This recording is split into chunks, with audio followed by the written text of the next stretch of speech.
I was scrolling through Twitter today, and to my surprise, I came across a video that made my jaw drop. There on my screen was a modern-day Taliban spokesman sitting alongside a Muslim content creator named Daniel Haqiqatjou, and together they were spouting what I can only describe as the oldest lie in mythology. A lie with a serious real-world implication.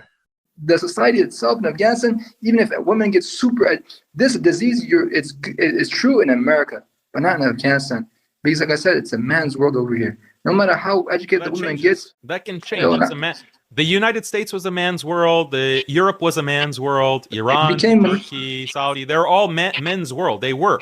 But then something happened culturally. Something happened with the feminist movement. They liberalized, they secularized. And a big part of the secularization culture is the empowerment of women. There are NGOs dedicated to promoting women's empowerment in the Muslim world. Why? Because they know that once you empower women, this is the first step towards liberalization and secularization. When women are empowered, they are going to disrupt the gender roles within society, and that is the first step and the most effective step to secularize and liberalize the country, take a country away from its traditional values and its religious values. It was just revealed, actually, that the United States was spending almost $1 million in Mauritania to promote women's education, women's empowerment in Mauritania. They were spending $1 million almost in Algeria. Why do you think the United States is doing that? Is it because the United States really cares about Muslim women?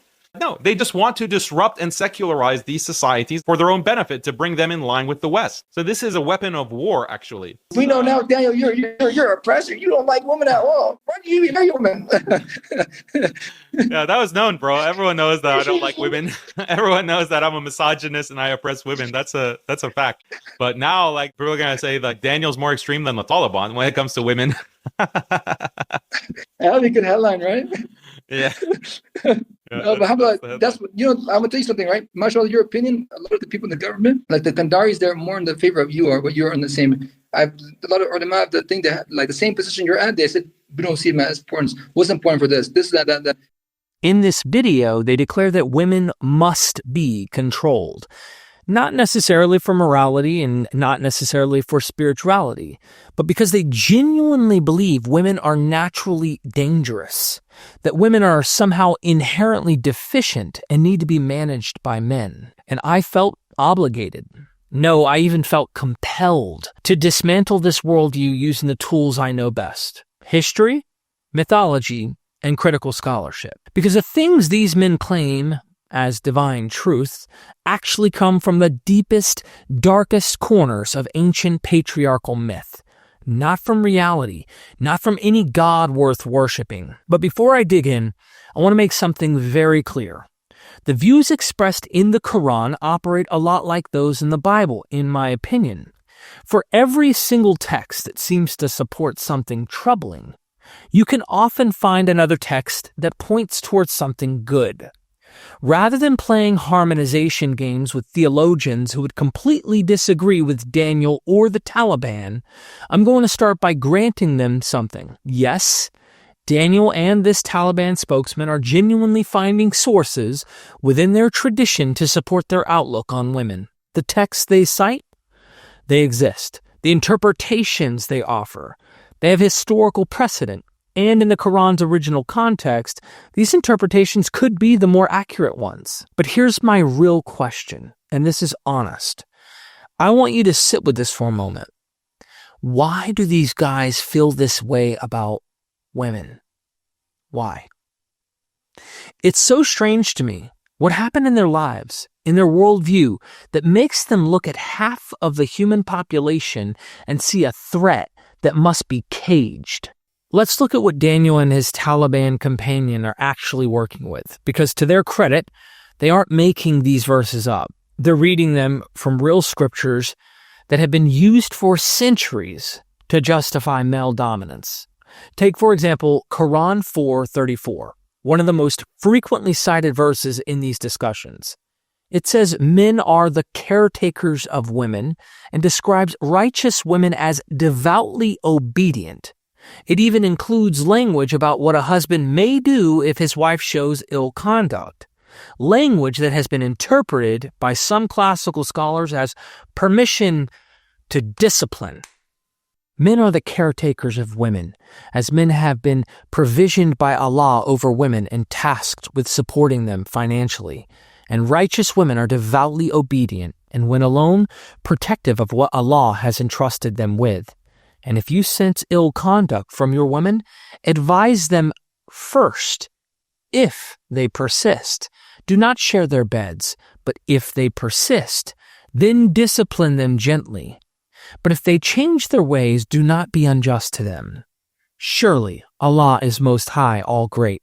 Quran 4:34. All those blue texts that you saw were added by a translator wanting to interpret these texts.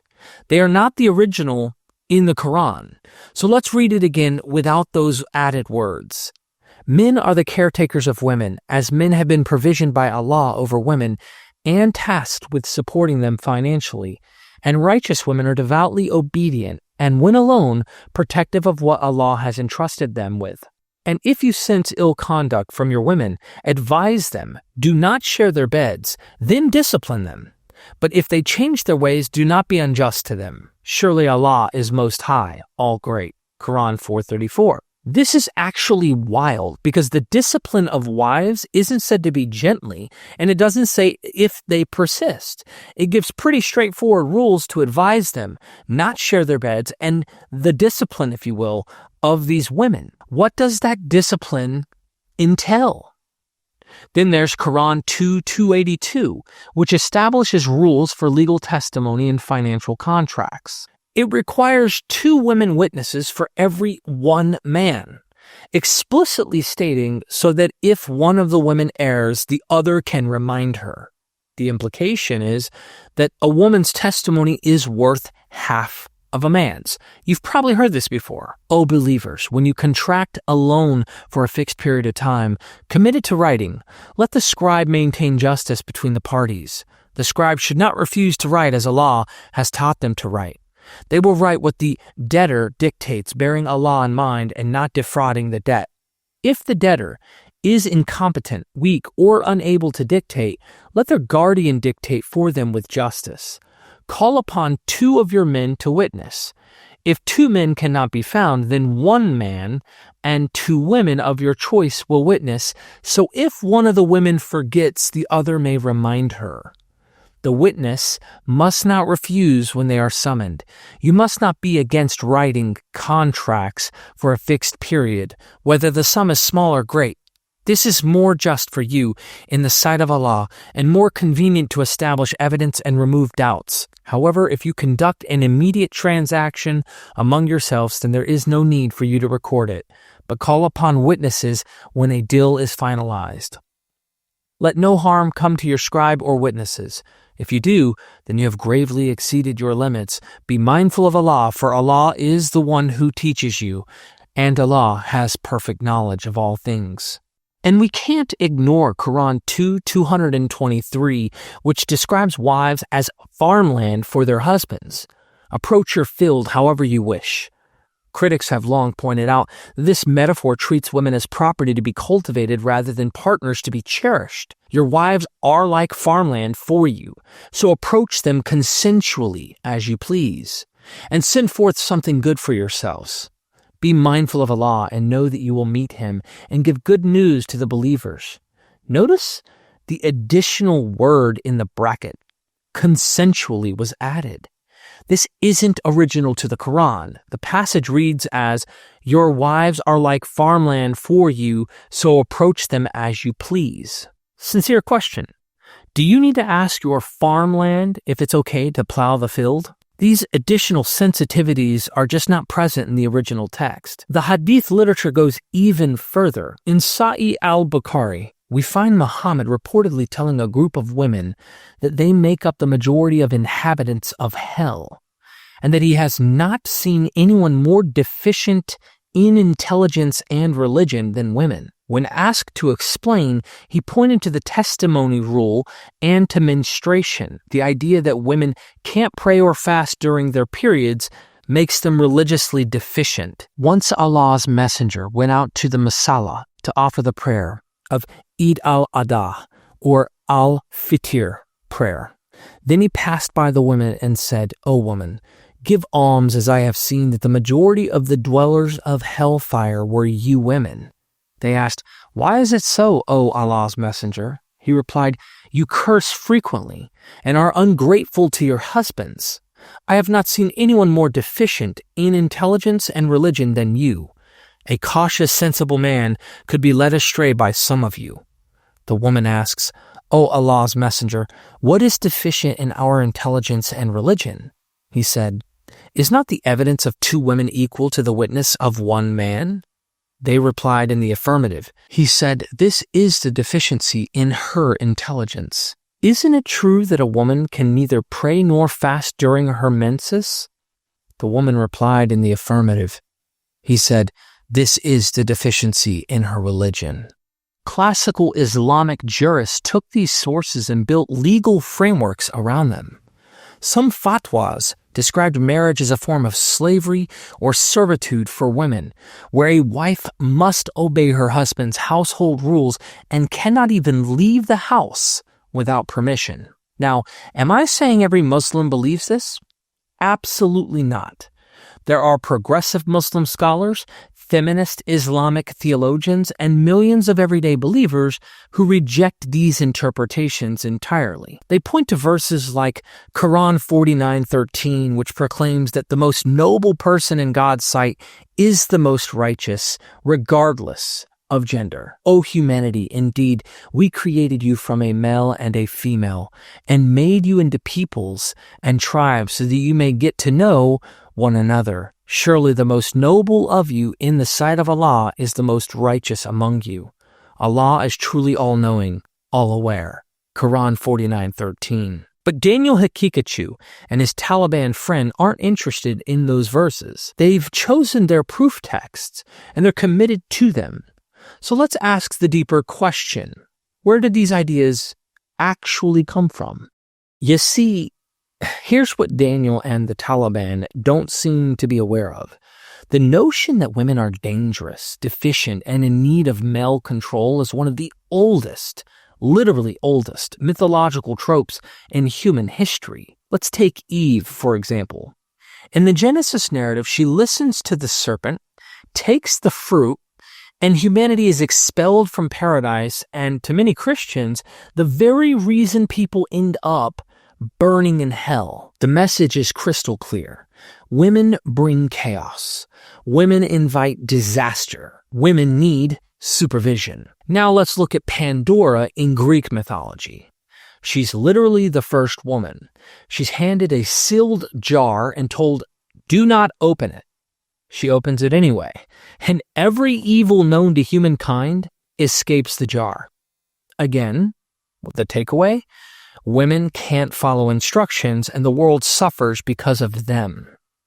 But this literally is just the tip of the iceberg. In the Epic of Gilgamesh, one of the oldest surviving stories on Earth, Gilgamesh rejects the goddess Ishtar by listing all the men she supposedly ruined and destroyed. The scribes portray her as vindictive, sexually dangerous, and emotionally unstable. She's a divine seductress, so to speak, and not to be trusted. It's ancient patriarchy attacking earlier goddess traditions. Across the ancient world, variations of this theme literally blow up everywhere you look. Lilith, before entering Jewish lore, is a Mesopotamian night demon, Lamashtu, who kills infants and seduces men. The independent woman turned literal nightmare. And in later medieval Jewish texts, probably composed somewhere in between the 8th and 10th century CE, she is seen as Adam's first wife in the alphabet of Ben Sira. She is said to be made of the same dust as Adam, not by rib. Lilith starts demanding equality. We are both equal because we are both created from earth. Then Adam refuses. She then says the unspeakable name of God and starts flying away. Angels are sent after her to bring her back, but she refuses, and this leads to her demonization. This independence of a woman is completely forbidden in patriarchal society. You could see a lot of that today. Tiamat, the primordial sea goddess of the Babylonians, is cast as the embodiment of chaos that a young male god must slay to impose order. Simply put, female power is chaotic and male power is order. The festival of Haqiqatjou reenacts male dominance yearly. We also have Medusa, once a beautiful woman, gets raped by Poseidon. Then she gets punished by Athena and transformed into a monster whose gaze turns men to stone. Medusa is literally punished for a crime committed against her, not one that she committed.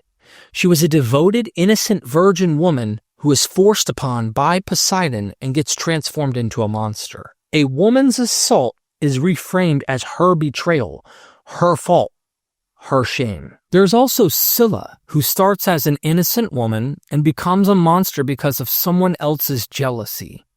In the tradition, she started out as a beautiful, innocent woman, but then she becomes the target of a jealous fury of other females tied to male desire, with a few different versions of the story floating around. So one of those stories is where Circe transforms her out of jealousy because Glaucus loves Scylla instead of her. Another where Amphitrite, Poseidon's wife, transforms her because Poseidon is attracted to Scylla. In some versions, Aphrodite curses her as a revenge for rejecting a male god's advances. But in every single case, she becomes a monster because men desire her, and the other women punish her for that. It's wild. Then you have also Hera. She begins as a powerful goddess and is rewritten into a stereotype. Check this one out. This one's interesting. In the pre-Homeric era, Hera was probably a major regional goddess connected to sovereignty, fertility, state power, and marriage contracts. But once Greek male poets, Homer and Hesiod, take over the tradition, her power becomes a threat. So they rewrite her into the jealous wife, the nagging spouse, and the irrational woman who must be controlled. The scribes strip her divine dignity and recast her in a role men in patriarchal societies would recognize and feel superior to. And get this, Zeus, king of the gods, is a serial abuser sleeping with mortal women, nymphs, goddesses, even boys. But the myths treat Zeus as noble, powerful, and justified. This is crazy. Hera, on the other hand, is seen as petty, vindictive, irrational, and cruel. Instead of punishing Zeus, though, the actual wrongdoer, the myths have Hera attack the women and the children Zeus victimizes. This reverses the moral causality where male misconduct becomes female emotional instability. I mean, they just reverse the blame every time. Then let's turn to our Bible. We also have Delilah from the Hebrew Bible portrayed as a dangerous woman. She is not given a motive, a backstory, or a point of view we can see from her side. Her entire narrative function is to be the seductive woman who brings down a powerful man. And ultimately, Samson's downfall is blamed on sexual attraction. His weakness isn't pride or violence or disobedience. His weakness is a woman. The message is obviously clear here. Men fall because of women. Women are stumbling blocks. Female sexuality equals male destruction. Samson literally in the story commits all sorts of atrocities and killings, and always remains the hero, while Delilah uses persuasion and vilified. Delilah becomes the cautionary story that men should not trust women, reveals secrets to women, that women are deceitful, of course, that they are the manipulators and will lead men away from God. This is literally the ideological engine behind Daniel and his Taliban friend, and they don't even know it. They enforce purity culture, forced dress codes for women, banning women from leadership, minimizing women's testimony, and controlling their bodies and autonomy. Also, Jezebel in the Hebrew Bible, one of the Bible's literally most vilified women. In the biblical narrative, Jezebel is portrayed as a foreign woman who is politically powerful. She's also a religious leader and a queen who commands authority. Historically, though, Jezebel was a Phoenician princess likely trained in diplomacy and priestly roles.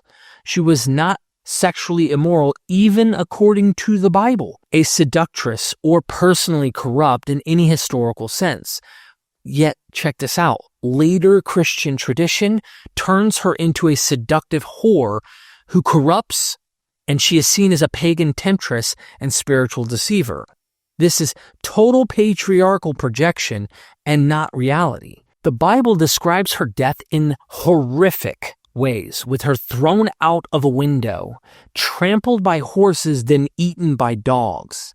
And this gets celebrated because she was a challenger of Elijah, the prophet.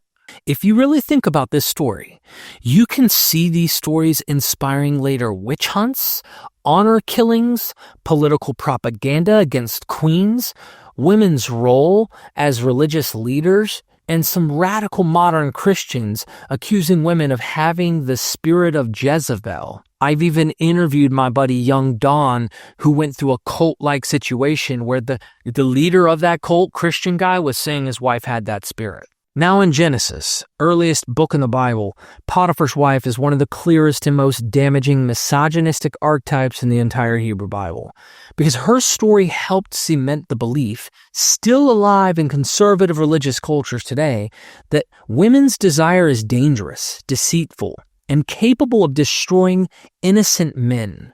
The story says she desires Joseph and repeatedly pressured him, then grabs his clothes, and once she is questioned, she lies and accuses him of rape, getting him imprisoned unjustly. This story and others like it lead to purity culture, modesty teaching, suspicions of female agency, the myth that women cry rape to destroy men, and justification for policing women's bodies and behavior. These stories do not appear by accident. They're patterns. Narrative weapons used by patriarchal societies to justify the control, suspicion, and subjugation of women. It's obvious. It seems before patriarchal religions took over, many Near Eastern cultures worshipped powerful female deities. Many scholars have shown goddesses like Astarte, Ishtar, Inanna, Asherah, Anat, all of them, were revered as creators, lawgivers, healers, and rulers. Women served as priestesses and held social authority. But as male-dominated cultures rose, this female power became unacceptable. Goddesses were literally recast as monsters, seductresses, or demons. Their stories were rewritten, their temples were destroyed, women's leadership was reframed as dangerous. Even Asherah ends up getting divorced and removed from being God's own wife. And in its place emerged a new genre of myth, where the woman is always the source of disorder. The woman is always the weakness. The woman is always the sin. Even the Quran preserves echoes of this transition. In Surah 53, it mocks the pagan worship of female deities, Al-Lat, Al-Uzza, and Manat, referring to them as Allah's daughters and condemning the practice of giving divine beings female names. These are real Arabian goddesses being dismantled by this patriarchal religion. So when Daniel Haqiqatjou sits across from a Taliban spokesman and both declare that women are deficient or naturally in need of male guardianship, aka complete subjugation, understand this clearly. They are revealing a deep fear that has been around for thousands of years of men losing power. They're literally recycling one of the most ancient mythological anxieties in human history. They're giving Islamic vocabulary to a fear that predates Muhammad, Jesus, Moses, and Abraham by thousands of years. The fear of female power. And history shows where this fear leads. Forced veiling, child marriage, honor killings, witch burnings, the destruction of goddess temples, denial of education, domestic violence justified as discipline, the exclusion of women from leadership and public life, and many, many other things that I could list, but for time's sake, I won't waste my time anymore. You get the point. All of this brings me back to my question. Why do these guys really feel this way about women? I think there's something psychological happening here that goes way beyond theology. And when you build your entire worldview around the idea that you as a man are divinely appointed to lead, to control, to manage, then any challenge to that authority becomes an existential threat. Women's independence isn't just inconvenient for them. It's destabilizing. It calls into question their very identity. And so you reach for the oldest stories you can find. You point to Eve and say, see? Women brought sin into the world. I used to do that when I was an evangelical. I thought this way because of this myth. Then I grew up. Or you point to Pandora and say, see, women can't be trusted with responsibility. You find verses in your scripture that seem to confirm what you already feel, and you build a fortress around them. But here's the thing. Those stories were written by men in male-dominated societies to justify male power. They're not divine revelations about the nature of women. They're projections of male anxiety onto the bodies and minds of the other half of literally all humanity. The woman being controlled by Taliban rule right now, forbidden from education, from work, from walking outside without a male guardian, they're not dangerous. They're not deficient. They're human beings whose potential is being crushed under the weight of an ancient myth dressed up as religion. And this has real-world consequences. Let me be direct with you. I don't care what your holy book says. If it tells you that half of humanity is worth less than the other half, I don't care what your classical scholars wrote if they described marriage as slavery. I don't care how many hadith you can cite if they call women deficient in intelligence. Every major human rights framework on the planet proclaims what should be obvious. All human beings are born free and equal in dignity and rights. The Universal Declaration of Human Rights, Article 1, states that all people are endowed with reason and conscience and should treat one another with respect due to brothers and sisters. By this light, claims of one's sex's inferiority aren't just unfounded, they're profoundly unjust. Women are not today's Edenic scapegoats. They are equals entitled to freedom, autonomy, and respect like all of us. And any teaching to the contrary, whether it comes from the Quran, the Bible, the Hadith, or the Church Fathers, or any text, should be recognized for what it is, the echo of an ancient sexist myth, not the word of justice, not the word of any God worth believing in. So the next time you see Daniel Haqiqatjou or a Taliban spokesman claiming that women need to be controlled because it's divine law, I want you to remember something. They're not speaking for God, even if they think they are. They're speaking for Hesiod. They're speaking for the authors of Genesis. They're speaking for every patriarchal society that has ever felt threatened by the power of women and invented a story to keep them in their place. Even ancient Egypt, we've had Egyptologists point out this problem with the pharaohs. I mean, it's all over. The mythology is literally ancient. The harm is real. And it's time we stopped treating these ideas as sacred and started treating them as what they are, relics of a worldview that has no place in a just society. I'm Derek Lambert, and this is MythVision. I hope you'll stick around, subscribe to the channel. Be sure to hit like, share, comment your thoughts down below, and never forget, we are MythVision.